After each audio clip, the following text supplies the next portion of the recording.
հիմա իրողությունները, սրանք պատմության դասեր են դառնալու հետո, ես նկատի ունեմ կառավարության դիրքորոշումը, որ ցեղասպանության հարցը չպիտի լինի արտաքին քաղաքականության օրակարգի առաջնահերթություն։ Ըստ ձեզ ինչի համար է սա արվում, այլ տարբերակ չունեն, ելք չունեն, թե այլ խնդիր են լուծվում։ Միգուցե իրաց դեպքում ելք չունեն, որովհետև իրանք հանձնվել են թուրքերին եւ ադրբեջանցիներին։ Իսկ ինչ իրականում ինչ է կատարվում, դա դասական ուրացման քաղաքականությունն է, դասական ուրացման քաղաքականությունն է, մանավանդ սա հետևողական քաղաքականությունն է, տարիներ շարունակ Նիկոլ Փաշինյանի կոլաբորացիոնիստական վարչակարգը իրականացնում է քայլեր, որը ուղիղ դեմ է հայոց պահանջատիրության գաղափարին, ավելին, սրանք ոչ ավել ոչ պակաս հայտարարում են, որ հələ պետք է հասկանանք ինչու է եղել ցեղասպանությունը, փորձում են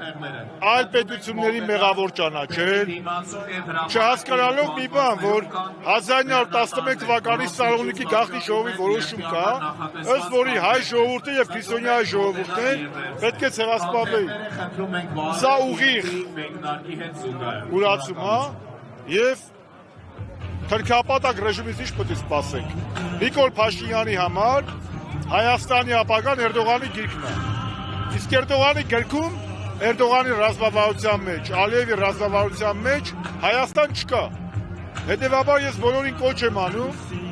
համախմբվել, մի կողմ դնել ներկուսակցական ներընդդիմադիր խժդժությունները եւ մի մարդու նման դեմ քվեարկել այս կառավարության շենքում նստած ազնվորությանը։ Պարոն Շարմազանով, այդ մի մարդու նման դեմ լինելու օրակարգը որքանով է իրատեսական, ընդամենը մի քանի ամիս է մնացել, բայց տեսնում ենք, որ տարբեր այսպես ամբիցիաներ են առաջ գալիս։ Զարա ջան, մենք մեր սեփական օրինակով ենք ցույց տվել, որ կարելի է ու պետք է ամբիցիաները մի կողմ դնել։ Կարելի է ու անհրաժեշտ է ու հնարավոր է սեփական եսը ստորադասել համազգային շահին։ Կուսակցությունը հայրենիքից կարևոր չէ։ Աթոռը, պաշտոնը, մանդատը հայրենիքից կարևոր չէ։ Նիկոլ Փաշինյանը ուրանալով ցեղասպանությունը, մոռանալով Արցախը, ուրանալով պահանջատիրությունը, չբարձրացնելով մեր մշակութային այսօրվա ցեղասպանության խնդիրները նաև Արցախում։ Ջուրեր ըստում Հայաստանի արևմտյան Ադրբեջան դառնալու ջրաղացին։ Դրված է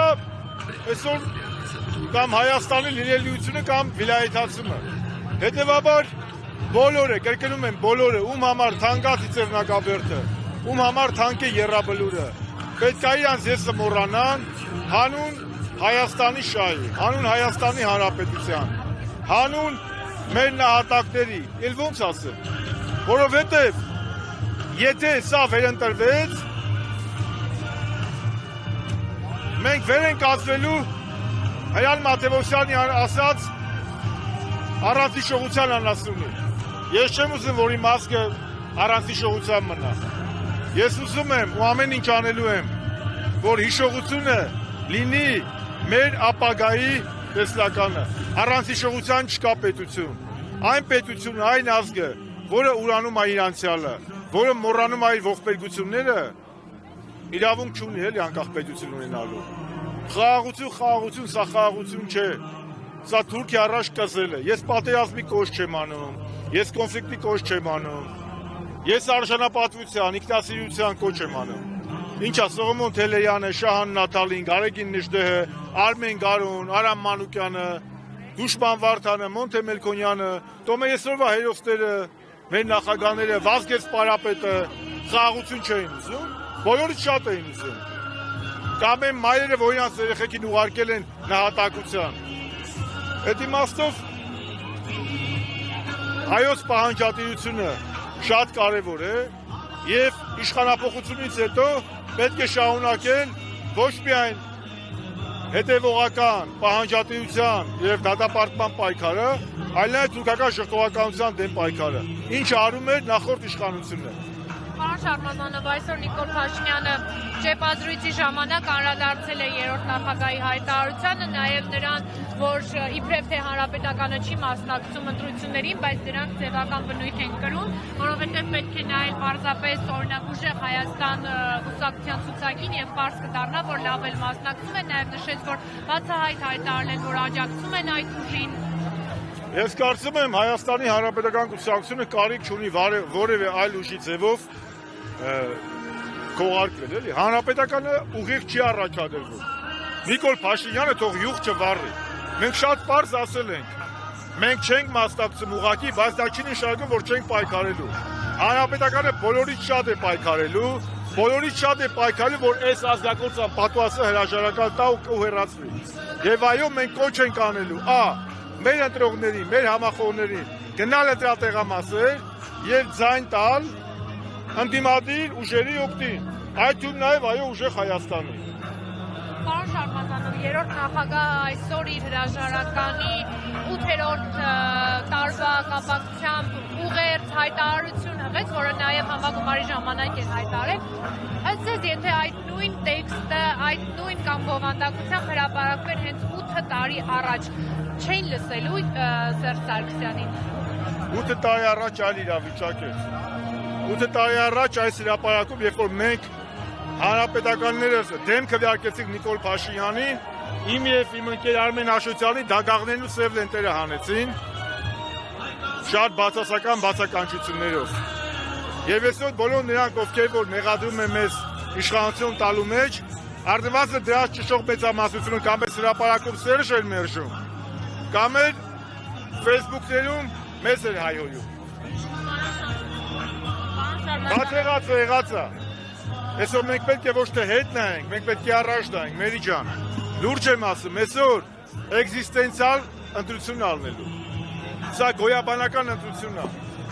Սա երրորդ հանրապետության լինելիության ընտրություն է։ Կամ պետք է այո ասենք անկախության հռչակագրին ու Հայաստանի երրորդ հանրապետությանը, կամ նիկոլիզմը։ Սա եւ չի կարա, կամ նիկոլիզմն է մնալու, կամ Հայաստանի հանրապետությունը, կամ անկախություն ենք ունենալու, կամ վիլայետ ենք դառնալու։ Ես ընտրել եմ անկախությունը։ Նիկոլը վիլայեթացում է։ Հետևաբար հայ ժողովուրդը պետք է որոշի։ Յուրաքանչյուր հայից է կախված։ Ինքը ինչպիսի երկրում է ուզում ապրի, անկախ, ինքնիշխան Հայաստանում ազգային արժեքներով, որտեղ այս ազգայնական ու հայրենասիրական երգերն են հնչում, թե ապրի վիլայեթի մեջ, որտեղ ադրբեջանական բենզինին ծափահարում են, Զենաբի երկի տակ է տաշիկ ուշ են անում։ Հետո վեսա, բոլորի կպատասխանեն։ Առիթով նշում է, որ